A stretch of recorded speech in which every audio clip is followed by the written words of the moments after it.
So, if you're familiar with Ventoy, it's a utility that you can put onto a USB drive and use it for diagnostic and data recovery purposes. Allegedly, it's compatible with UEFI Secure Boot, which is normally a pain in the ass if you like playing around with alternative operating systems.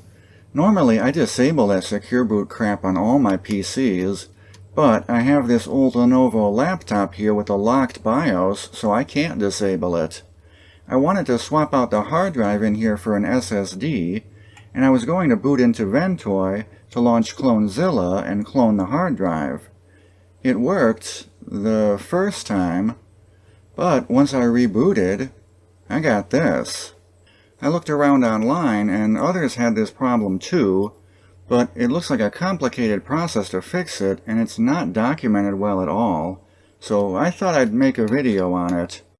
It turns out there's this SHIM thing in the boot partition, and if you boot a PC with the latest version of the SHIM, it overwrites something in the Secure Boot BIOS of the PC itself and makes it so you can no longer boot to anything that has an older version SHIM.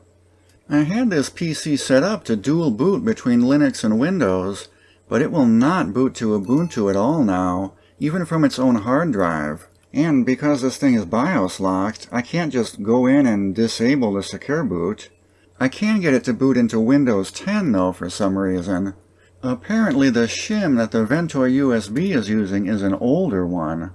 I'm guessing when I used Ventoy to boot into Clonezilla, the Clonezilla ISO had the newer SHIM, which messed everything up.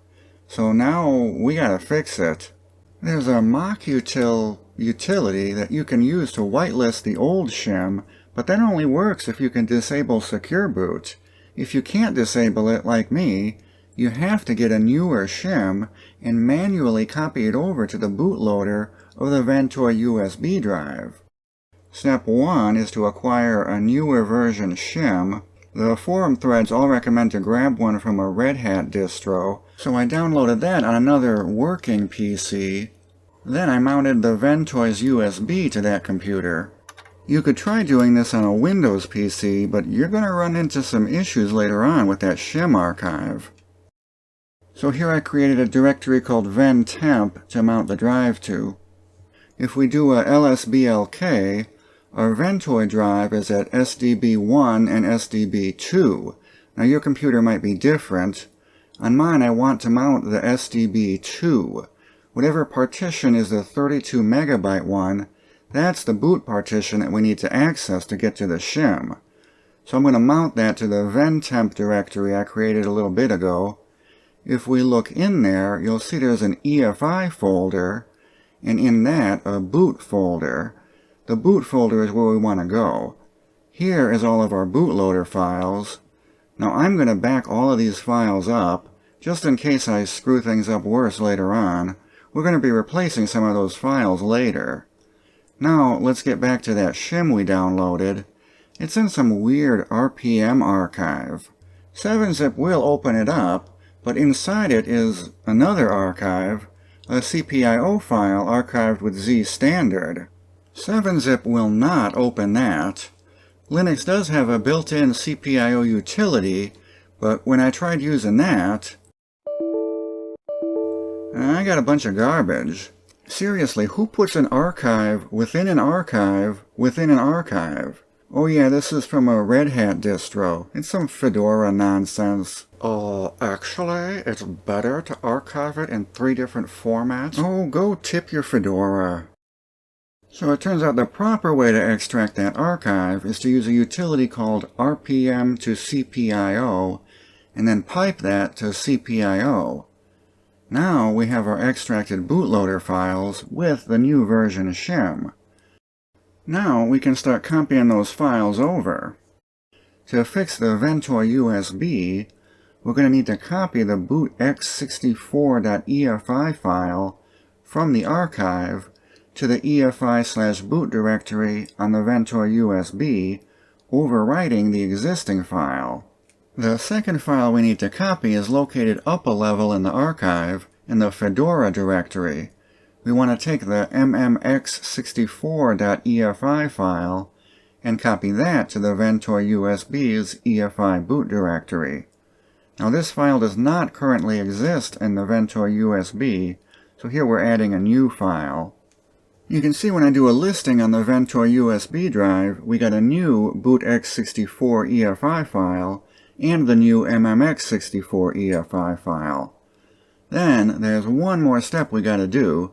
We need to rename the grub.efi file to grubx64.efi. So now, by copying those two files and renaming one, we should be set up with the newer version SHIM module on our Ventoy USB drive.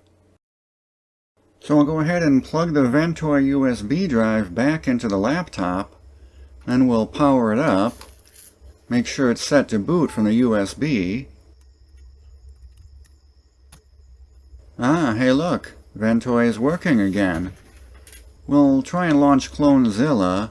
That's what broke it before. That's the only thing I launched off of this on this computer. So that worked. The Ventoy USB stick is now fixed, but the laptop still won't boot from the Linux distro that's already installed on its own internal hard drive. I tried copying the bootloader files from the Ventoy USB drive to the laptop's internal hard drive, but that didn't work. Probably because the laptop has Ubuntu on it, and the bootloader files are from Fedora. I don't know. I did find some references to SHIM issues in the latest version of Ubuntu, but I didn't want to mess with copying more files around, so I just swapped the SSD in and did a clean install of Windows 10. Yeah, I'm not messing around with Linux anymore on this thing. I hardly even use this laptop anyway. And I'm never buying another PC with a locked BIOS. I don't care how cheap it is. At least I got the Ventoy USB drive fixed. I'm still not going to use it in any UEFI Secure Boot PCs though. It's not worth a hassle.